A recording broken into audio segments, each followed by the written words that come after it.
Pag milyonaryo, dapat bigatin din ang opisina. Kaya to give you, kumbaga yung perspective ng opisina natin, ito ngayon yung opisina natin. So as you can see, dalawa yung seminar area. Diba? Kailangan balance rin, merong left and right. Okay, so merong reception dito. Dito ngayon yung mga tables and chairs para sa mga one-on-one presentation. Lahat ng mga rooms na yan, may mga TV monitor din para makikita kung ano yung mga achievement ng business din natin. And then, yung mga later on, eventually mga Millionaires Club ng UNO, naglagay tayo dito ng boardroom meeting ng mga millionaires. Diba? Then, to have a closer look ng opisina natin, ito yung itsura ngayon niya.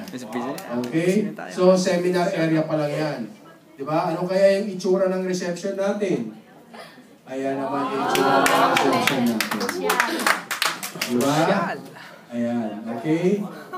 And then, ito naman yung second na seminar area. And then, ito naman yung boardroom ng mga members ng Millionaires Club dito sa Dubai later on. Diba? Diyan kayo ngayon uupo, tapos tatawagin natin yung mga ahente ng mga luxury cars, papupuntahin natin dyan, kasi dyan ninyo pipiliin yung mga bibili ninyong mga kotse dito sa Okay.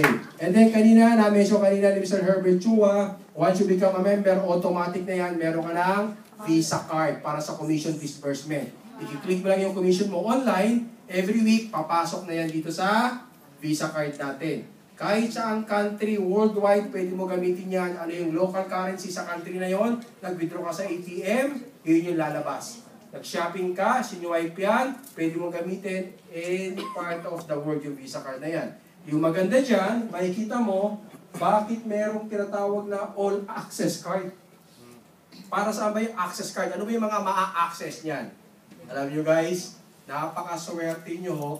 Dahil kaunang-unahan, mahugunan pa nga kayo sa Hong Kong, lahat ng mga members dito, automatic, may visa ka, automatic yung UNO All Access Card na yan, pag umuwi ka ng Pilipinas, meron ka agad privileges and discounts to more than 200 establishments sa Pilipinas.